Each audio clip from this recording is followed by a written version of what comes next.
টুনাটুনি গোবরখোর এবং গরুর মুতখোর সন্ত্রাসবাদী উনি আমাদের বাংলার জাতিসত্তা ধ্বংসকারী মানে এই তথাকথিত হিন্দুর কুৎসিত হিন্দুরা যদি পাওয়া যায়, এরা যদি চুপ করে না থাকে, এরা যদি রাস্তায় বেরোয়, কোনো রকম এমন শায়েস্তা করব, এমন দৌড় করাবো, তারা পালানোর রাস্তা পাবে না।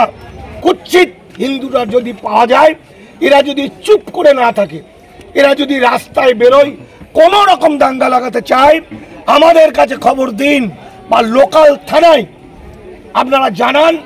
আর ইমিগ্রেশন অ্যান্ড ফরেনার্স অ্যাক্ট আইনটাকে নিন, আইনটাকে নিয়ে আইনটা আপনারা ওদের সামনে দেখিয়ে দিন থানার কাছে যদি এখন সার্কুলার না আসে, সেই সার্কুলার আমি দেখাচ্ছি, থানায় দেখিয়ে দিন।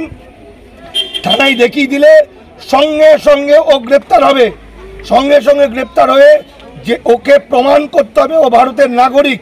যদি প্রমাণ করতে না পারে তাহলে তার 7 বছর জেল এবং 10 লাখ টাকা পর্যন্ত ফাইন। দেখে নিন, ইমিগ্রেশন অ্যান্ড ফরেনার্স অ্যাক্ট যেখানে বলছে, মানেটা হচ্ছে কৃতদাস হয়ে গেছে উদ্বাস্তুরা, মানে হিন্দু উদ্বাস্তুরা যারা হিন্দু মুসলমানদের কাজ করেছে।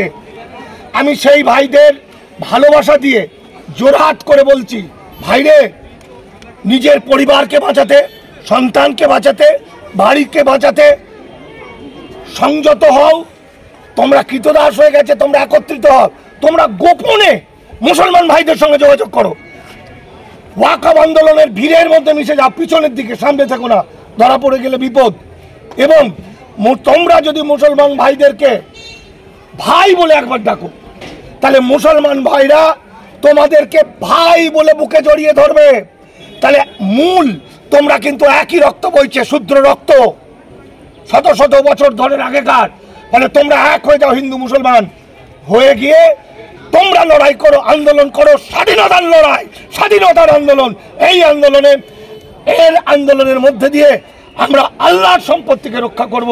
যেভাবে মুসলমানরা ভারতবর্ষের চিরকাল যুগ যুগ ধরে ছিল, সেইভাবে থাকবে, বুক ফুলিয়ে থাকবে, নাগরিক হিসাবে থাকবে, আল্লাহর কাছে দোয়া চাইবে মানুষের জন্য, কবরস্থানে যাবে, কবর দেবে, যেখানে তার পূর্বপুরুষরা শায়িত আছে, সেই কবরটা তার নিজের থাকবে, সেই মাদ্রাসা তার নিজের থাকবে, সেই মসজিদ তার নিজের থাকবে।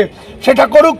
আর তারা লড়াই করে আর তোমাদের উদ্বাস্তুদের নাগরিকত্ব আদায় করে দেবে। তাই এই সুযোগটা তোমরা ছেড়ো না, তোমরা মিলেমিশে একাকার হয়ে যাও। ব্রাহ্মণ্যবাদী খাদক অমিত শাহ এবং বিজেপির বিরুদ্ধে লড়াই করো। এর যদি অন্যথা করো, এরপরও যদি তোমরা এই টুনাটুনি হিন্দু করতে গিয়ে যদি তোমরা ক্ষতি করো, হিন্দু মুসলমান করো, আমরা তোমাদের ধরিয়ে দেবো। কারণ এই যুদ্ধে এছাড়া কোনো রাস্তা নেই। যুদ্ধে কিছু মানুষকে বলি দিতে হয়, এটা একটা বলি। কিছু মানুষকে আমরা ধরিয়ে দেবো, একদম সঙ্গে সঙ্গে থানায় খবর চলে যাবে। যে থানা নেবে না, থানার সঙ্গে এই আইনটাকেও দিয়ে দেবেন। চালু হতে কদিন দেরি হচ্ছে, দিয়ে দেবেন। আর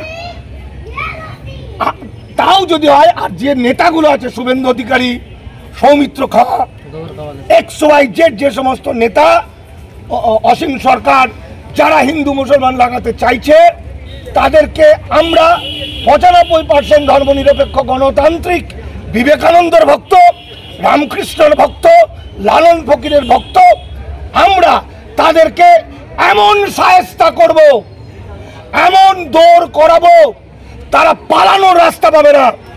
এবং এই যুদ্ধে তাদেরকে চিরকালের জন্য ভারত থেকে আমরা তাড়াবো।